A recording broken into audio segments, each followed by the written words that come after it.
this show tonight, huh? Fucking hot, man. Fucking. As hot as you dance? I mean, wait a minute.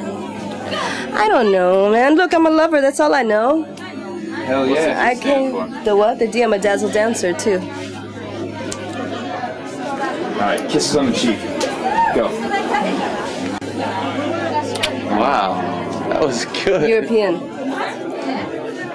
I gotta go to Europe. Lover. Forgive the nipples. Well, when I was really young, I'd always steal my art supplies because I was so broke. I was a squatter punk, you know, for years, you know. I've been censored, you know. I haven't been able to get in a lot of magazines I want to. No one would show it because there's tits and ass in it or heroin or needles or whatever. But my whole take is, you know, as an artist is, if you're not at least offending one person, then my job is not done, you know? You mean there's no fist fucking going on around here? What kind of party is this? This is boring. I'm getting out of here. I mean, a bunch of years ago, I showed at some bar, and the piece had like this American flag draped across 2 crosses with condoms on them, and some evangelist with a TV head or some shit. Like someone just punched it, you know? And I didn't even get that mad. It damaged like the frame or whatever. But I was annoyed when it happened, and I thought about it a lot, and I was like, yeah, you know, that's cool, you know? Because it made someone so fucking, you know, got someone's panties such in a fucking bunch. I think that one's gonna need a stitch. Ah, what you doing near my butthole? I said, hey, what you think doing in my butthole? Well, to me what it felt like is that I was going to take a big number 2. I thought on his private part I am gonna poo-poo. It was like... All right, go ahead and let me know how you first got involved with the Antagonist movement to come to Fahrenheit to read. Oh, with you guys, it was, I walked into Black and White because I was reading in the Time Out New York and places to read. And it was just a fluke. And it happened to be that I just walked in one night and it was Legs McNeil. Legs McNeil was there that night and the place was crowded, and I was really amazed at how the place was so busy and vibrant. And I was like, wow, you know, I was really excited, getting ready to do my turn, and I had a story that I had read. And after he read, people started leaving and talking and getting together in groups, and they were talking to him and everything, and it was really about him. And I was getting, you know, I was like the last guy, and I was being totally drowned out. And I was really nervous because I brought some friends with me, and I started to read, and it was going really badly at first. The first 10 sentences were completely drowned out, and no one was paying any attention because the 2 before me were completely, no one even paid attention to them because they didn't have anything to read with they just went on and on and on off book and just started inventing stuff, and some guy goes on a political rant and it didn't make any sense, and it was like, oh my god, I felt like I walked into a place where homeless people were ranting about the government. And I went, oh man. So I sat up and I started, and I started reading, and it was really slow. It was kind of a magical thing that happened because as I was reading, people stopped and they started to turn around and pay attention, and then by the end of the whole thing, the whole place just listened. And when they listened, I couldn't believe it, and then it broke out in applause, and Bryan came up to me and asked me did I want to do a feature there, and I was like, yeah, wow, you know, nobody ever reacted like that before, and I thought these guys were great ever since, so I keep coming back. God, I knew, was mocking me for the hours I spent in the mirror practicing hair flips and rolls in narcissistic ways. He was gonna slowly and painfully get even. I knew it. So, in spite, I made the first move. I screwed up all my courage, grabbed the Barbasol, and went Kojak. If my hair was gonna go, no one would take it. I'd kill it myself. It was hard to reconcile a hairless life without looks, without confidence, and without ego. But keeping out of the mirror all the time had its benefits. I could concentrate on real conversations and finally listen to other people and develop some of the best friendships I ever had. So now when I pass in front of a mirror, instead of being frightened by the sight of the bald-headed freak looking back at me, I can truly say for the first time, hey, I think I love you, so what was I so afraid of?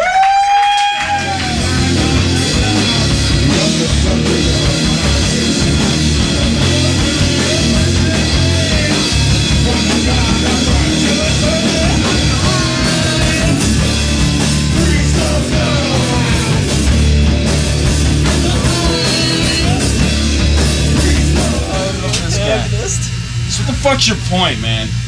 You're making some magazine called The Daily Antagonist, and it's gonna be released bi-monthly? Where you at with that? Quarterly. Whatever, dude. Quarterly. It's a daily magazine that comes out every 4 months. Why are you doing this anyway? Adam Gross. Spell it? Yeah. ADAMGROSS. Kind of the Hemingway of our movement. Considering you had a long beard at one point and you were like lost somewhere in space or whatever. How does make me more like Thoreau? I don't really know who those guys Sure, are. Hemingway. Yeah, Hemingway. Don't be a dick. Do you like whiskey? Sure. Well, then you like Hemingway. Hemingway. All right. So you like Hemingway of our group. Hemingway. You are Hemingway of our group. Why? Why not? Why do people always ask me the questions, Crispy? I thought the interview was me asking questions and them trying to answer them feebly. Yeah, it's like double reverseism. Yeah, that's not even a... Is that a word? Marie? Sure. Wait a minute. My name is Siobhan Meow. SIOBHANMEOW. Yeah, it's the D-Balls, Oh Christ. It's a piece I did for a comic I did a long time ago called Pep Girls. It's like I'm a transsexual. I'm actually female. I make more money cleaning cat shit than I do making art. Truth. Which do you like better?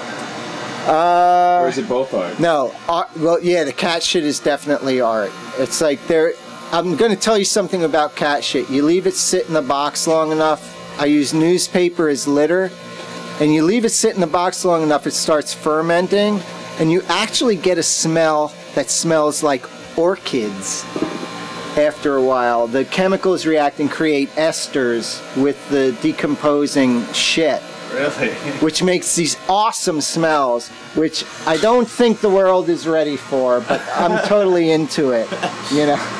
But the actual thing about making art, it's more excruciating and painful than cleaning cat shit. Cleaning cat shit is really easy. It doesn't require a lot of effort, and I get paid more for it. However, making the art is kind of a necessity, and I have to do it every now and then now. But these days it's a lot harder because I do have 65 cats I have to take care of. I hope to get back into it. Right now I'm doing these expressionistic cat portraits of some of my favorite cats that have passed on. Why cats? Alright, the whole thing with cats, I started a religion. As you can see, I restarted the ancient Egyptian religion of, it's Bubastic. It's the goddess Bast, the cat goddess. I fucking hate cats. Honestly, that is my least favorite species of animal. And I kind of modified it and made it more like modern. I took a little bit of every other religion, and it's basically, our first tenet is the human animal is the lowest form of life on the planet. Why? Because we are so self-centered and egocentric that we have separated ourselves from God, which is nature, which is the universe. Now, cats and all other species actually on this planet are one with God, okay? In order for us to become one with God, we have to learn from these other species. The best way to learn from them is to serve them. So I serve the cats. The only cat I like is my sister-in-law's. I like lions. Yeah, lions are. I guess. I don't know. Actually, I fucking hate lions too, to be honest with you. Like a lion's gonna come up and want me to pet it. It would bite my arm off. I rescue sick, suffering, you know, abandoned cats, cats that have been abused, and I take them in. The ones they're going to kill because nobody wants them, I take them in, and I serve. My life is serving them. Fuck lions. So here's my thing. How do you learn best about God through cleaning up shit? You know, I think for some people that's the way it goes. Why is the best way to learn to serve? Because by serving them, you get to observe them and you get to see how they are one with nature. And you can learn how to be one with nature by observing how they act on a day-to-day basis. It's basically, imagine a monastery, like a Tibetan monastery. The monks are the cats. I'm the novice. That's how it works. 2, 3, draw! Yo, check out Ethan. I'm annoyed. Head to toe, he's annoyed. Yo, where's my pizza? It's just like the Gabrielle song. It is. Oh, maybe they should go back to back. Love me, girls adore me. I mean, even the ones who never saw me, like the way that I rhyme at a show. Reason why, man, I don't know. So let's go, cuz. I'm not internationally known, but I'm known throughout the microphone. Cause I get stupid wicked. Can you get out of her life, please? Woo! Step. Can you tell me when? Go ahead.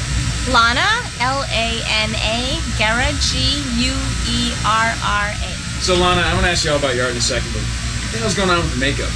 Oh, half of it's not makeup. It's actually tattooing.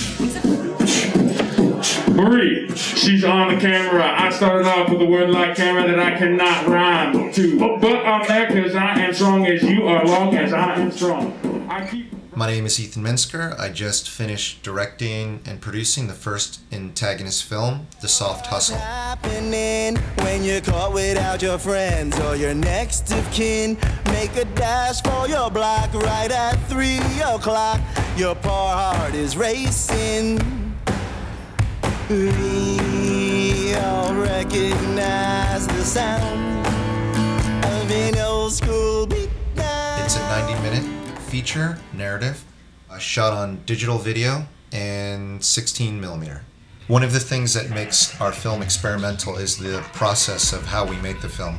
You may not have a lot of money to make a film, but what you do have as an artist or someone creative is probably a lot of time. So instead of rushing and taking off work and doing those things and shooting your film in a block of like 3 or 4 weeks, we spent 4 years doing it. Everybody could afford to put time in, so you would just every week make a schedule of shooting for 2 hours a week.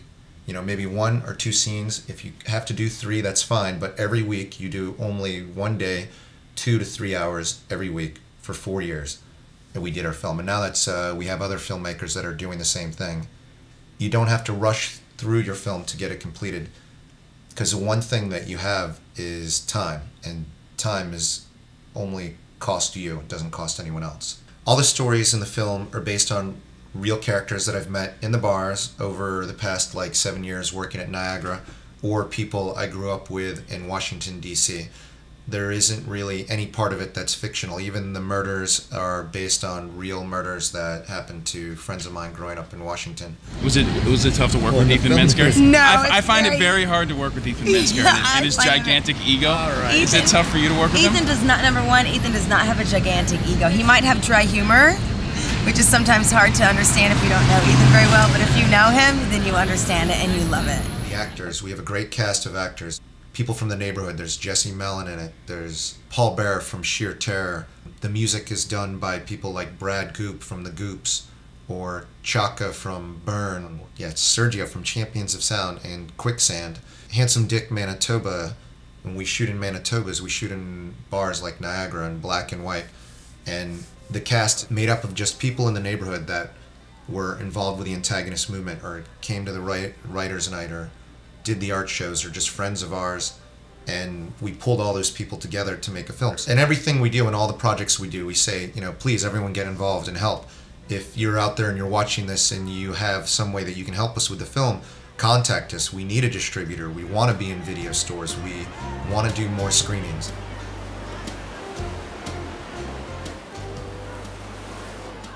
We risked getting thrown in jail doing the film. If anybody can help us with this one or the next one, please find any one of us, because this whole thing works just on all of us together as a group. Everybody sharing their dreams. I'm going to pass this on to Omar now. That's not nice. See, my part of the speech is to thank everyone who's worked on the film, who supported us making the films, those who have supplied their locations, such as Niagara, Black and White. We are working on a new film that we are planning to write over the next year and a half, and shoot during one of the summers. And if you want to act in the film, or you want to have some kind of crew position, or you want to get involved in any kind of way, come and contact us. It's easy to find us. come to one of our nights. Go to the website, Antagovision.com. You know, come on a Monday when I'm working and talk to me, and you know, get involved with the Antagonist movement. Do an art show. Come to the Writers' Night. Act in our plays.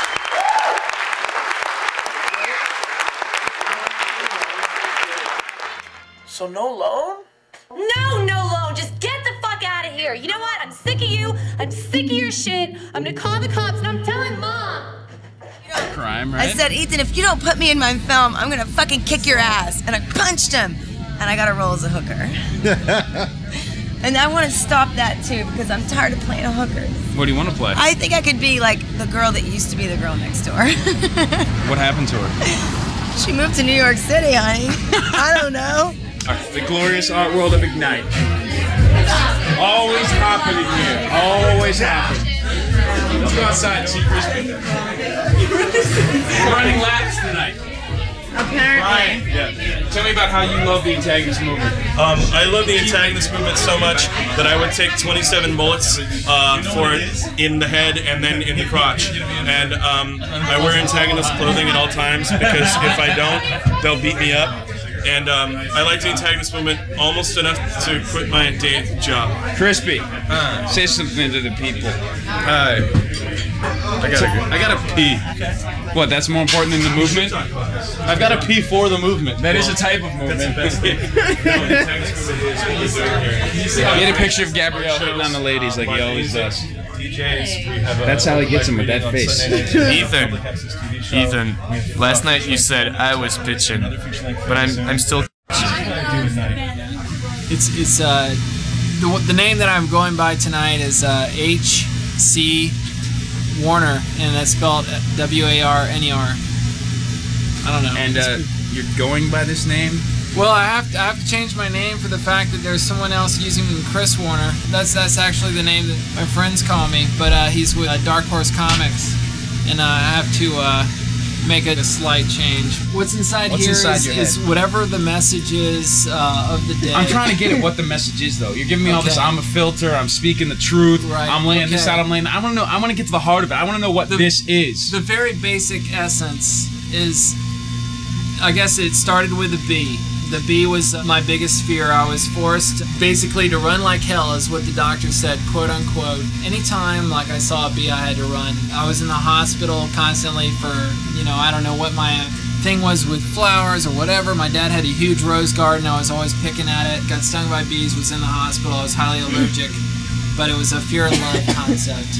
The drone was either sending me to the hospital, but I was obscured by, was taken by its beauty, and that's kind of that's the signature. Basically, those are the two most felt feelings that any human can feel, is fear and love. How are you showing that, though? Like, I see some beautiful artwork. Right. I mean, some people might think it's beautiful. Well, yeah, sure. But I see, it's nice. It's paint on a canvas. How the hell are you getting your message across? I don't know if I am or not. I don't know if people look into it any deeper than the fact that it's pretty colors or it looks good with their couch. I mean, that's not the object of anything. What's I'm the not object? an interior designer. I'm just out to give a message, and hopefully a positive message to people that are interested in, reading into it. It's like a good book.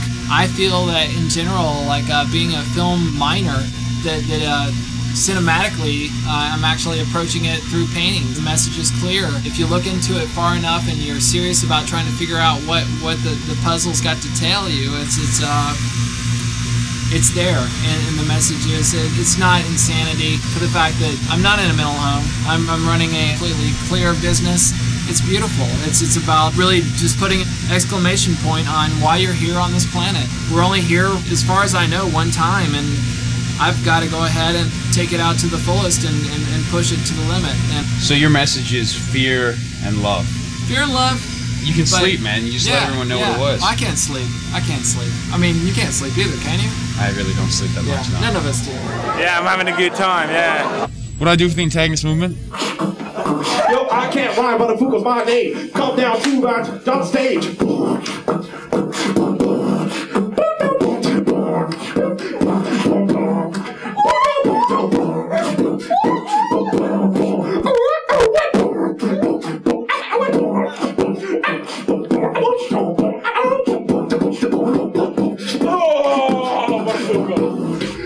would you be wearing a mask and hiding your identity? For the same reason that you are.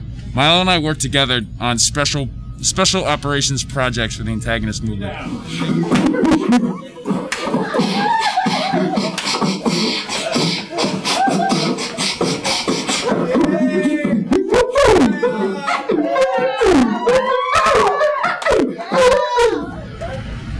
Basically, so, as I was saying, I do special operations projects for the antagonist movement with my friend here, Milo. The reason we wear masks is because, although we do not consider them crime, because there is no crime involved with art, as far as we're concerned. When we have a project we want to work on, we do it whether it abides by the law or it doesn't abide by the law. It has no consequence to us.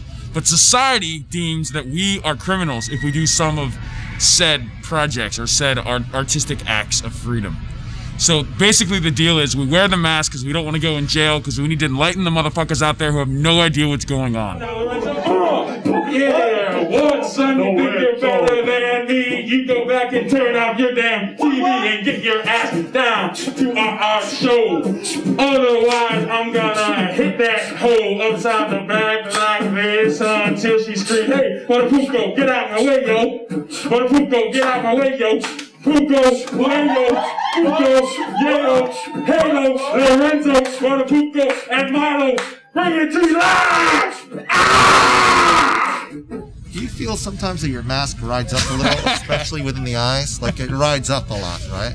You know, mine does. I would like to say that, yeah, it does ride up, and it does come into play when we're on these missions, these operations, these artistic endeavors. It does get in your eyes, and it's slightly annoying, but we have no time to redesign the mask because we have so many things to accomplish right now. There's no time to redesign the mask. If you can invent a better mask, then please send it to Black and White, 86 East 10th Street, care of Kit Soderbergh or Milo Patacci. Yeah, it's just a little right on the edges. I get the black kind of thing going on where it's a little hard to see. He used to run around with the likes of the Ramones, but now he's stuck with these three clones of nothing, cause we are piles of shit. But we won't quit, we'll make you do something, we'll make you create. We'll even make you go home and masturbate. That's cause it rhymes with create. So basically we're, I would say, a secret society amongst the antagonist movement. Well, I like to consider us the backdoor antagonists. Some of the people who claim that they're antagonists, they don't really know what goes on behind the scenes, and we like it that way. We'll slowly bring them into our pool when we need them. Right now, we also only have 2 masks. We're the founders of the Dead Henchmen Society within the antagonist movement. The Dead Henchmen Society. And why are we called the Dead Henchmen Society? Milo? Because we look like the ninjas who get killed in all those martial arts movies. But you notice that there's always ninjas in the martial arts movies. So no matter how much you think they're dead, they're still around, antagonizing. I don't really know what I'm saying. I'm up here and I'm just playing around, but I'm busting it down to try and amuse you. I'm no clown, but I'm up here just kicking it out. Please clap for me, cause I need you guys to shout, yo! Yo! Stay home, home! What's really sad about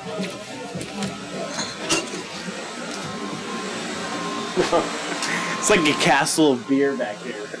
That's what we feel. Jordan, Jordenhaley. What was your piece in the show tonight? I cast a leg out of resin with a shoe on it, torn fishnets.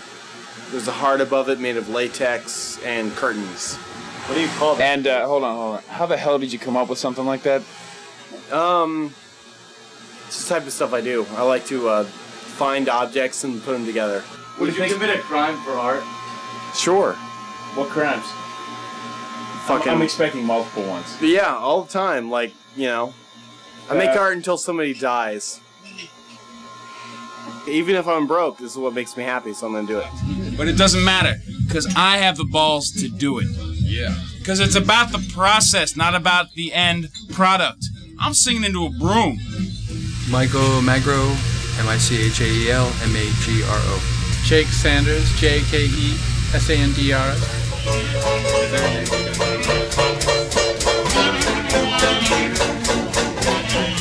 How did you guys get involved with the antagonist movement? How did you end up here tonight? I was walking down East 10th Street in front of. Oh my gosh, I remember that. Place we were next handing to out Hero. flyers.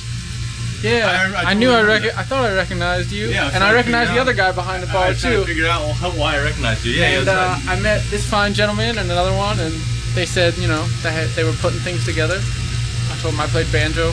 They were asking me if I was a writer, and I said no. So we ended up here playing music tonight.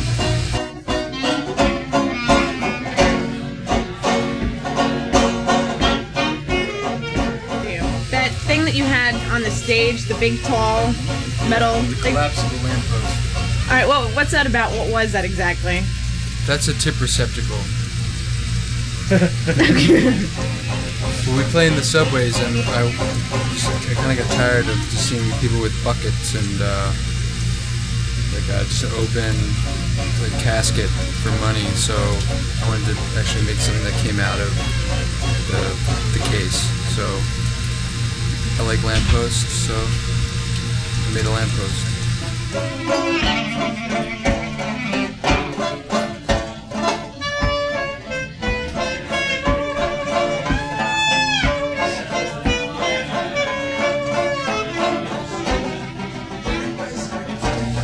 Would you guys ever commit a crime for your art? Well, I think technically we do every time we play in the subways because you need a permit. So we live it.